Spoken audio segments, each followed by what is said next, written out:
Hi, it's Lisa here from Monday Morning Cooking Club, and today I'm going to make with you the most fantastic pumpkin chiffon cake.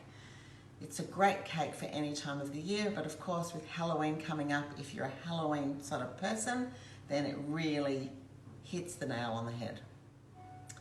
Okay, let's run through the ingredients. Firstly, starting with the dry, we've got 2 cups of plain all-purpose flour, 3 teaspoons of baking powder, 2 teaspoons of ground cinnamon, half a teaspoon of ground nutmeg, and 1/4 teaspoon of ground cloves.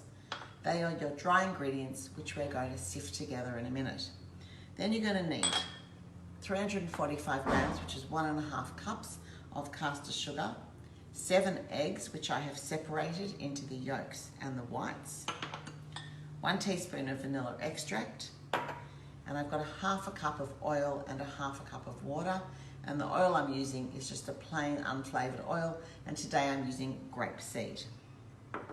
And the secret ingredient, of course, is pureed pumpkin. If you live in the States and Canada, it's readily available to buy canned pumpkin. Use that by all means, but in Australia it's harder to find.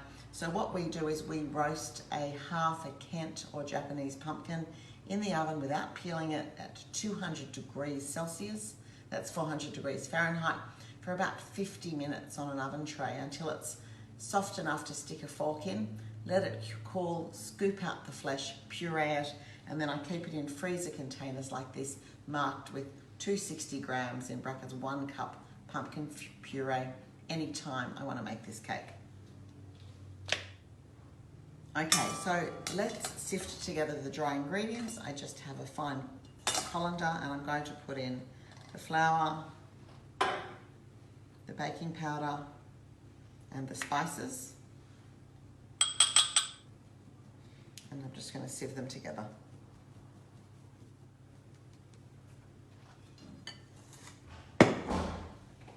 Dry ingredients done. In my stand mixer or in a bowl with a beater, I'm going to add my egg yolks and about 1 cup of my 1½ cups of sugar. So you can measure it or you can not. I'm just going to eyeball it. And I've just got to grab my mixer and I'm just going to beat them together straight away until they're pale and thick.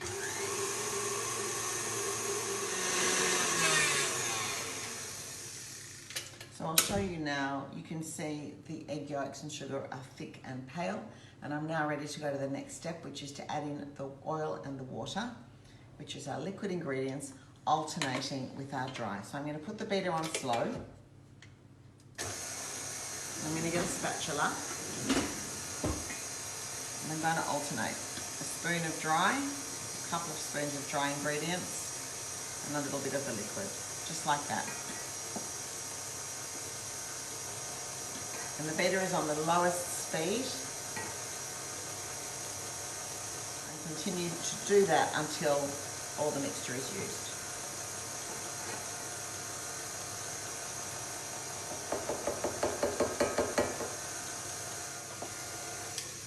Okay, I don't want to overbeat it, but I'm beating it just till it is all incorporated. As you can see, I'm going to scrape it down. I'm also going to add in now the teaspoon of vanilla extract, which I could have actually added in earlier, but it doesn't matter. So again, about a teaspoon of that. I'm just going to give it one more beat. I'm going to scrape down the sides and give it one more mix. And I have a lovely smooth batter. And now I'm going to add in the pumpkin puree.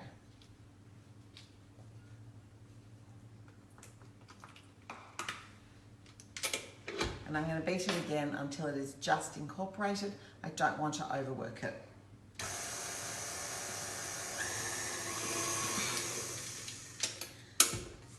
Scrape it down once.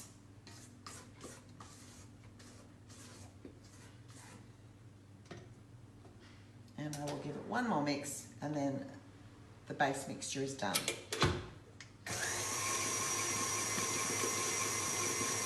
Beautiful. Okay. Now you're going to need a new clean bowl for the egg whites.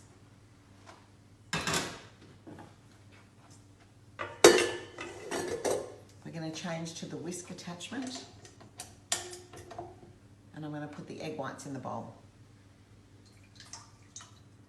One ingredient I forgot to mention earlier is a ½ teaspoon of cream of tartar and a pinch of salt, which is going to help stabilise the egg whites. Pinch of salt. We'll start the egg whites going. And add in the cream of tartar.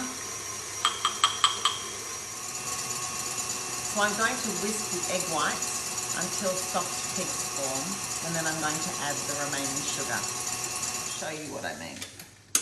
So this is just about soft peaks, but not quite. So I'm going to give it another 30 seconds before I add the sugar. As I'm whisking on a medium speed, I'm not going to go higher than that. I'm going to start adding the sugar.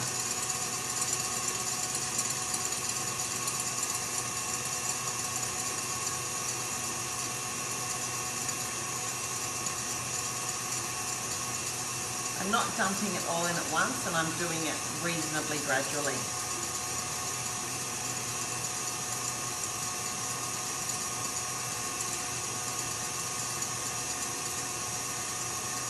Okay, that's all the extra sugar.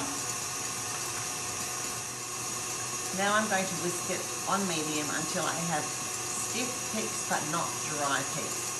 So I don't want the mixture to be clumpy or separated. I want it to be smooth and glossy.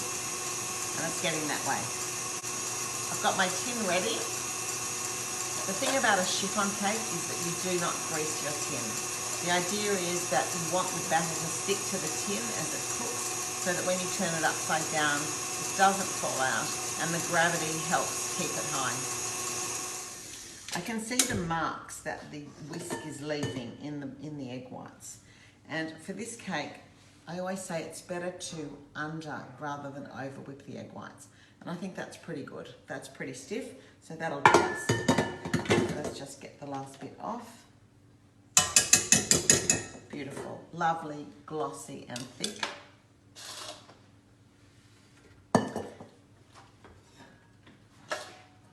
And I'm going to start by adding about a third of the egg white mixture into the base, because first I want to lighten the base to make it easier to fold in the remaining egg whites.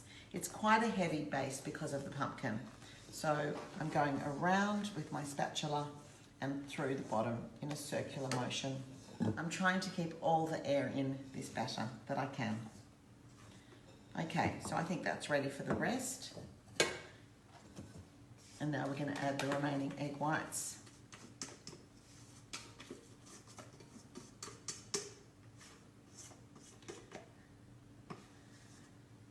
And now again, gently folding, remembering we're trying to keep it light. Go around the outside, down to the bottom and up again. And I turn the bowl from time to time. And I do actually go in both directions my spatula. We've had debates over the years about whether it's better to use a metal spoon or a spatula to do this. I prefer the spatula. I hate the sound of the metal spoon scraping on the bowl.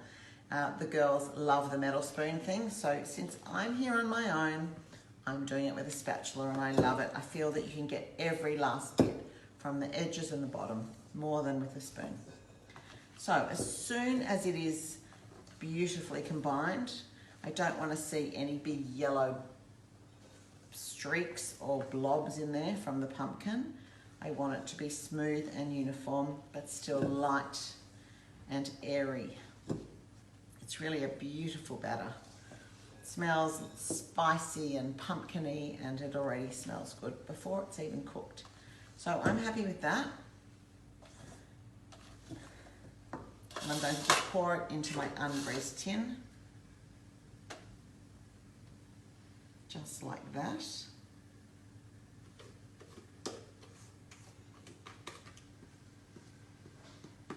I'm going to scrape out every last bit of the batter. So I'm now going to bake the cake for 55 minutes in a preheated oven, 170 Celsius, 340 Fahrenheit. And then at the end of the 55 minutes, I'm going to turn the oven up to 180 degrees or 350 degrees Fahrenheit for about another 15 minutes until it's cooked through.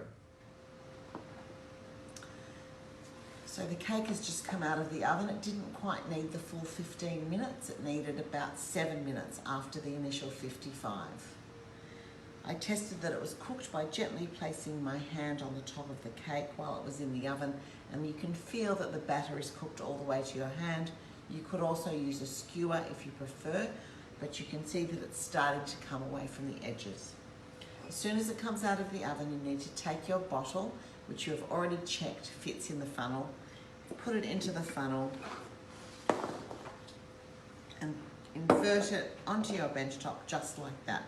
And it's going to cool exactly like that until it is completely at room temperature. And then we're going to cut it out of the tin. So the cake's completely at room temperature and it's time to cut it out of the tin. So I'm going to remove the bottle. You need your cake stand or cake plate, a knife, and I use a plastic plate or a board. Now it's just a matter of cutting it out around the outside first, the outside of the cake, all the way round, then around the funnel,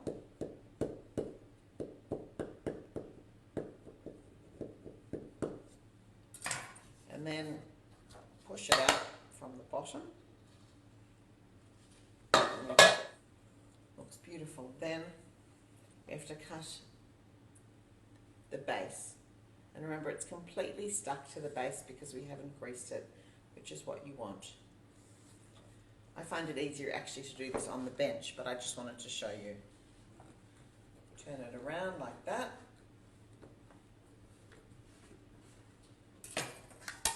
Then you place the plastic plate on top and flip it.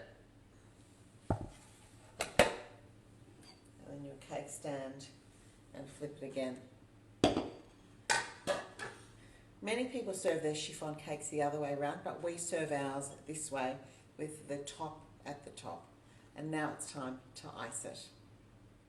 Alongside the pumpkin chiffon recipe in our new book, Now for Something Sweet, we have a molasses buttercream icing that is so good. And I've just made a half batch of that. You can find the recipe in the book. It's pretty much just butter whipped with icing sugar, molasses, maple syrup, and a bit of vanilla and salt. And because it's only a half portion, I'm just going to cover the top of the cake rather than the whole cake. And the icing is just a perfect match. It is luscious and thick and everything you want a buttercream icing to be. Just literally want to dive right into it.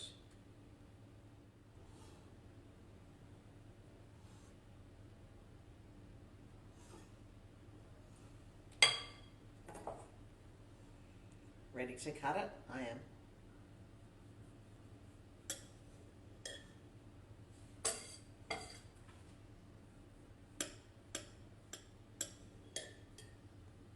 So this is an extraordinary cake, which you'll see. Perfect. You can find the recipe in our latest book, Now for Something Sweet, available across the world. Happy cooking.